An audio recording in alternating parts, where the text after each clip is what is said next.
Hello, welcome back to the channel. Got a quick watch unboxing and first look. This is a Pro Trek from Casio. I'm gonna try to make this as quick as I can, but who am I kidding? This is probably gonna be more like a documentary. Let's get rolling.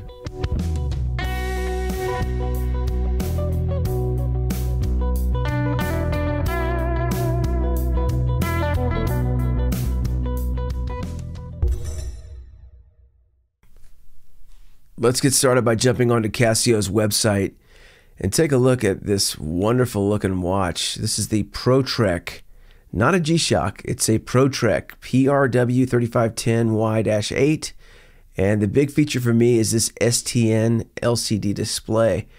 It looks almost like a smartwatch with all the different font sizes. A lot going on here. Take a look at the specifications. My favorite, this is a self-adjusting watch, multi-band 6 feature. It will refresh the time up to 6 times per day automatically. It's also tough solar. You've got a self-charging watch here. This battery should last the life of the watch.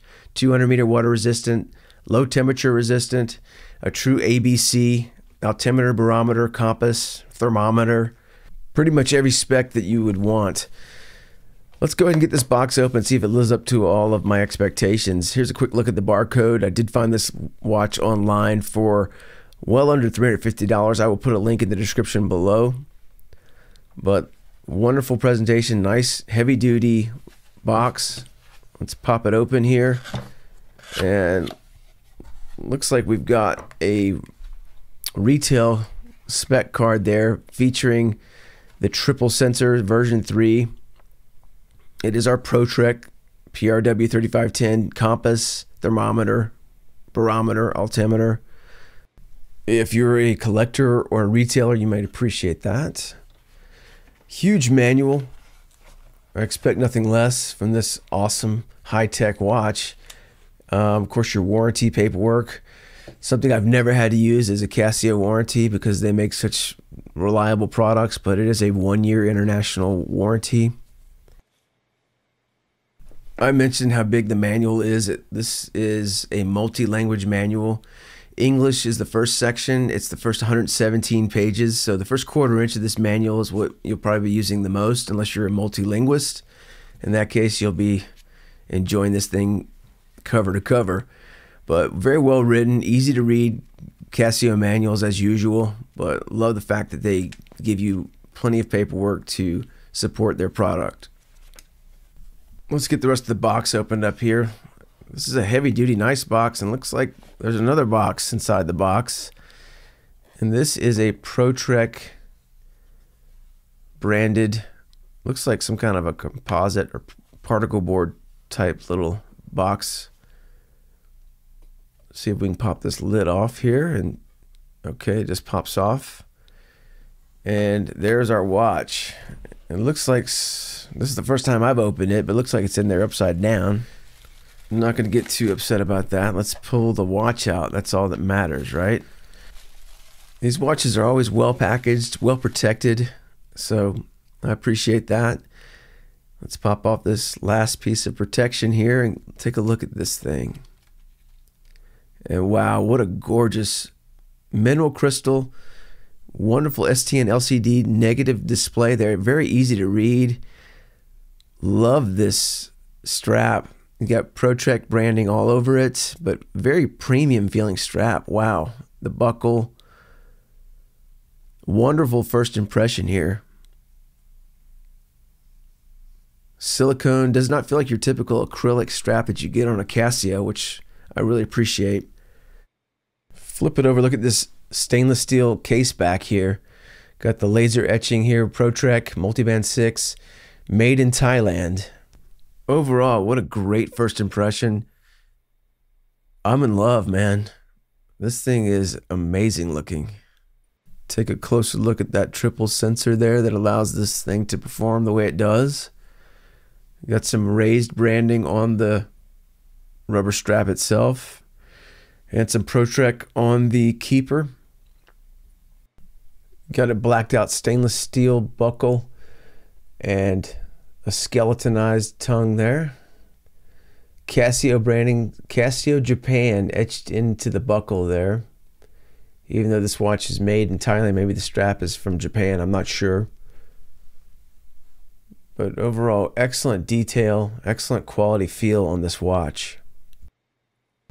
Try to get a closer look at this case back here, give you a little bit better view of the laser etching here.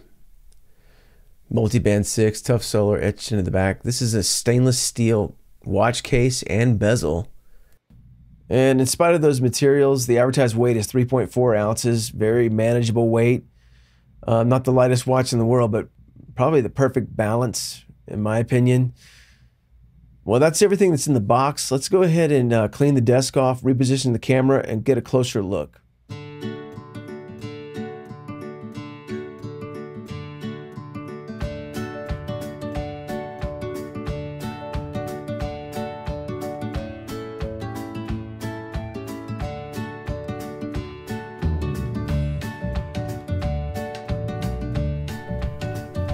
All right, this watch is so awesome.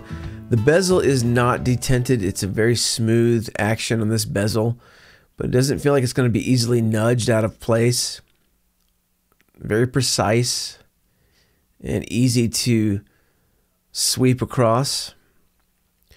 The mineral crystal to me looks so much like sapphire, or it looks like such a premium piece of glass. I'm very pleased. It's nicely recessed and protected. What a gorgeous display. Very rugged stainless steel bezel and case. This watch looks like it's indestructible. And hard to believe it doesn't say G-Shock on it. Do you even need a G-Shock anymore with this thing? I don't know, man. This looks pretty damn nice. I do wish the bezel had a more aggressive etching, but the buttons sure are aggressive, even though they are shrouded and well protected. What a great design this watch is. Let me get my calipers zeroed here and give you some unofficial dimensions based on this unit. And looks like east to west about 52, almost 53 millimeters. And let's get the case height from back to bezel top, 13.5 millimeters. Take a look at our inner lug at the band. Looks like it's 22 millimeters. And let me do one more with a little different angle on this case. Looks like, yeah, I think that is definitely over 53.1 east to west. And let's do a north to south here. And I think on the spec it says 55. So we're right at 55 based on where we're choosing to point. So not a small watch, but very manageable. We'll get this on wrist a little bit later to give you some proportions. Let me go ahead and give you my unofficial scale weight. We're at 3.25 ounces. So a little bit under what the spec said. And let me set my scale up real quick to do grams, because I do have some friends that want to hear that. And it looks like we're at 92 grams. So a very manageable weight, not unreasonable at all. And of course this video is running way too long. Let me get the lights real quick and show you the backlight. You can see it's got the two side fire bulbs there. Really lights up very well. It's taking the camera a second to acclimate. Again, it's a 3.5 second or 3 second. I have it set to the longest setting. I do wish, especially with the tough solar, you know, with the unlimited battery charging capabilities, that you could just hold the light button and keep the light on. I don't know, maybe that's being unreasonable, but definitely excellent backlight. Now this watch does have the motion sensing, so if you lift the watch up at a certain angle to look at the face, it will automatically put the light on for you. Of course, there is a sensor in here that it only happens when it's dark enough. So one more time, let me kill the light and we'll do the same motion I'm doing right now to show you that the light will automatically come on when you tilt the watch towards your point of view. Let's turn our studio lights back on a little bit. We'll keep it kind of dim. And I'll show you how to toggle on and off that auto light feature. Simply holding the light button down, you see the little LT indicator at the lower left of the screen. If you hold that light button down for a few seconds, it'll toggle that off. So that auto motion feature is now turned off. So simply hold that light button down for a few seconds until you see that LT reappear, which it did. And we're back into auto motion on the light. All right, so how does the light look in a not pitch black, but a dim situation? Let's give you a little perspective there on a low light setting. That's how it's gonna look. Very easy to read, really lights up the display. I do wish you could hold that button down and keep that light on as long as you could, but I'm probably being nitpicky here. All right, this is easier said than done. With that beautiful mineral crystal display, it's very hard to photograph this, but let's scroll through the settings here and give you an idea of what makes this watch tick. All right, sorry about that. Now you get your main time screen. You're gonna hit the mode button in the lower left-hand corner, and now you go to your sunrise sunset feature. Scroll again, we're into our altitude recording system, which I don't know a lot about yet. Now we're in stopwatch mode. Start, stop, reset, pretty default stuff there. All the while you've got your constant time occurring in the lower window there.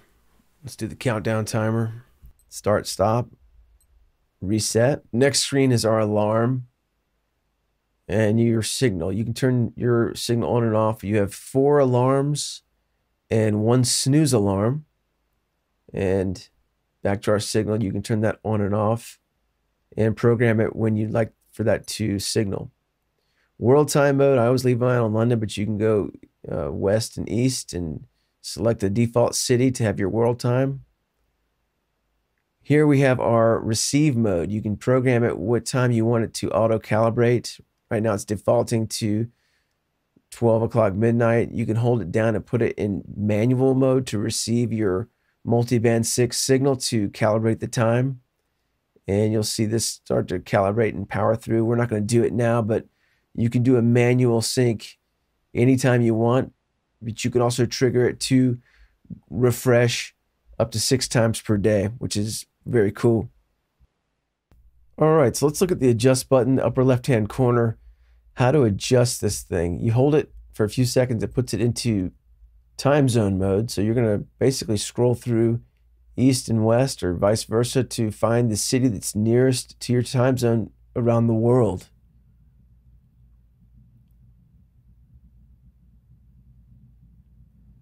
Once you have that, you'll hit your advanced button, which takes you into daylight savings time. You can turn that on and off.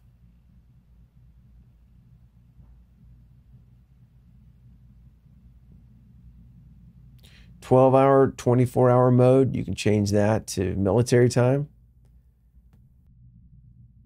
Hitting our mode button again, now you can see we can change the seconds, the minutes, the hours. Keep advancing through the setup. Here you can change the year. Of course, the month and date. Scrolling back and forth, find the right date. This is your key setting to turn your keys on and off, the mute button, so they won't make a sound when you're adjusting. Your light mode, this is an important one to me. I always go to 3-second mode. You can go 1.5 seconds or 3 seconds. Here's your power save feature. If you're running low and you're not near natural light or a light source, you can put it in power save mode, which will shut down a lot of the functionality but preserve battery. Now we're in unit mode, where you can specify the temperature, the barometric pressure, the altitude displays that you want, if it's meters, feet, Celsius versus Fahrenheit, etc.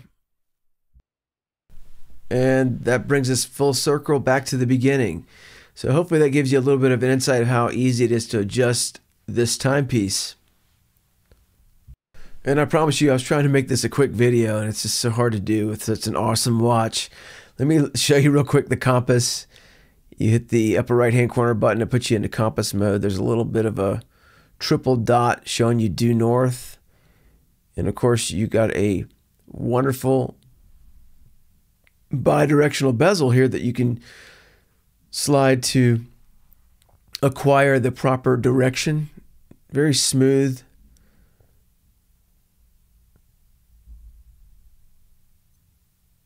Hitting your barometer puts you into barometer mode, and at top you've got the barometric pressure graph and your temperature at the bottom section there, giving you a room temperature or outdoor temperature. Altitude, again, you've got a little bit of a graphic up top showing you your rise in altitude. Constant time at the bottom. And every time you hit the mode button, it puts you back into the main time mode screen.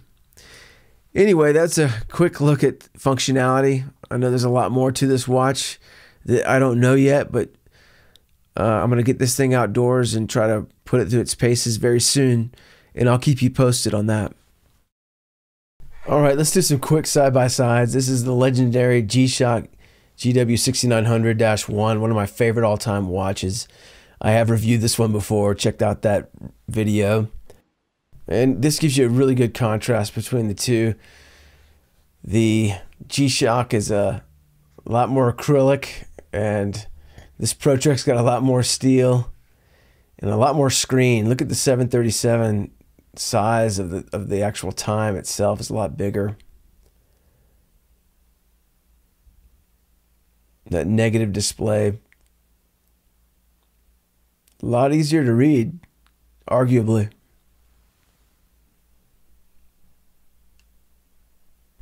Let's bring in another one. This is a G-Shock. This is the GW2310FB-1. Another one I've reviewed, and this is a negative display. Look at the size of the time compared to our Pro Trek. It's just really shows off how easy that STN large LCD with that wonderful mineral crystal is to read over that negative display on the G-Shock. Let's just roll these around and sort of see some of the size perspectives here. And you can just see it's so much easier to read that Pro Trek. Just a lot more watch.